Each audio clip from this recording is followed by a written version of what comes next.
early-known human communities. Relics displayed here follow Turkish history from the Hittites right up through the Roman classical period.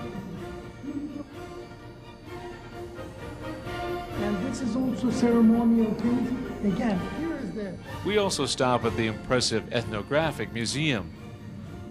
And most importantly, we take you to see the national shrine to the memory of the man who shaped modern Turkey, Mustafa Kemal Ataturk. Every hour on the hour, the changing of the honor guard punctuates the reverent spirit of the memorial to the father of Turkey. Each province of Turkey contributed stone to the mighty hall which contains Ataturk's tomb. Bora's cultural folk tours takes you to hidden corners of Ankara, to the narrow lanes of the old city.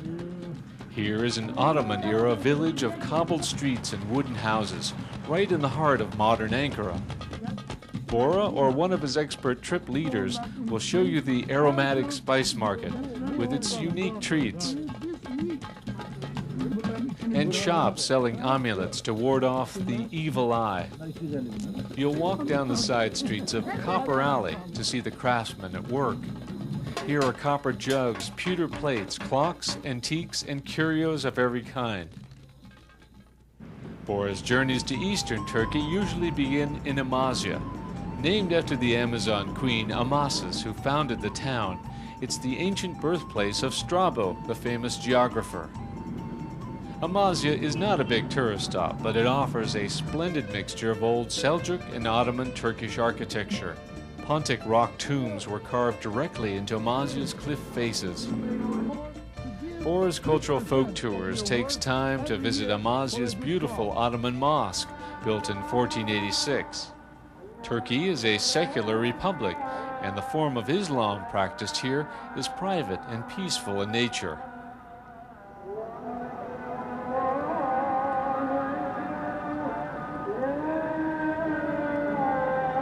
In the past, Bora's groups have been honored by the city fathers and mothers with welcome receptions and performances of traditional Turkish dances. Amasya is not far from ancient Hittite ruins and sites like Hattushash. This was the capital of the Hittite Empire. The site was originally occupied by the Hatti around 2500 BC. These ruins provide a fascinating glimpse of a civilization that thrived here almost 4,000 years ago. Bora and his tour leaders tell the important stories of the ancient people who lived here, bringing life once again to these old stones. The famous Hittite reliefs are found here in a narrow ravine. This was a sacred site used by the rulers and religious figures to celebrate the beginning of spring and the new year. Modern-day celebrations like this wedding ceremony are often witnessed and enjoyed by Bora's tour groups. The villages and the country people here are especially warm and hospitable.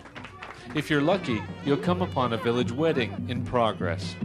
The whole town was out there trooping through the streets. The music was playing. Bora was playing in the music. We were all rushing down the streets following the bride, and it was a fantastic experience. A couple of hours north of Amasya lies the enigmatic Black Sea. Once called the Hospitable Sea, the Black Sea is really a misnomer. The sea is in fact quite blue, or rather as green, turquoise, and indigo as the Mediterranean. You'll stop at Black Sea tea plantations, where women harvest the best of the tender green leaves. Cutting south from the Black Sea town of Trabzon will take you into a mountainous and verdant land of tea, fir trees, and rushing rivers. Our destination is the intriguing monastery of the Black Virgin at Sumela. This enormous 7-story monastery is perched on a ledge halfway between heaven and earth.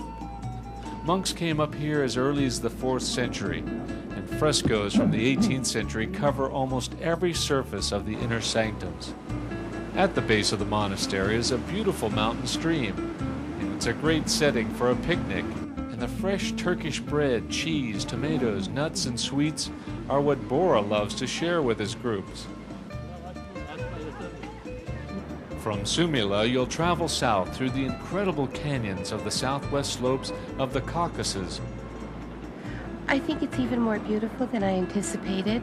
It's been like that. Everything's been better than expected. Hidden deep in these valleys are the occasional old Georgian churches, which few travelers ever visit. Situated on a high plateau, Erzurum is the site of a 4th century fortress. It's been ruled by Byzantines, Romans, Arabs, Armenians, Seljuks, and the Ottomans. Years of constant warfare have barely damaged the walls of this great fortress city. The Seljuk Turks left many splendid examples of architecture and masonry, many of which you'll visit. Here is an 800-year-old seminary and the Grand Mosque. Here you'll learn much about the Islamic religion and culture.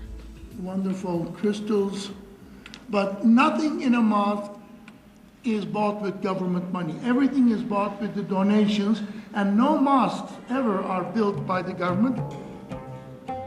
Erzurum has some great old antique shops, and the people here welcome the rare visitor.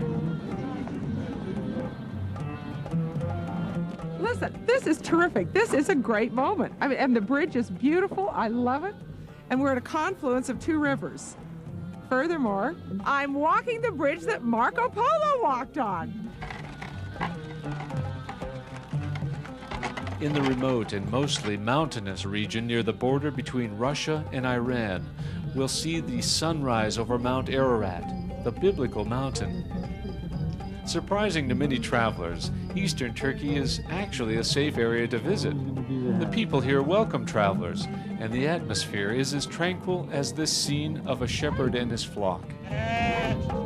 Few mountains west of the Himalayas have as compelling a hold on the Western imagination as Mount Ararat. At the base of the mountain, you'll see the supposed site of Noah's Ark. A photo stop is always made at a small Kurdish village along the way. Okay, the Bora trip, in my mind, was a way of making Turkey come alive. One of the highlights of our tours to eastern Turkey is the visit to the amazing Ishak Pasha Palace that crowns a hilltop. This 18th century Arabian Nights feudal palace was a combined pleasure palace, mosque, and fortress, taking almost a century to build. You'll see Seljuk, Ottoman, Armenian, Georgian, Persian, and Turkish influence in the architecture and decorative stylings. A legend asserts that Ishak Pasha originally had 366 rooms built, one for every day of a leap year. On our way to the exotic Lake Van, we make stops at Kurdish villages for pictures. Traveling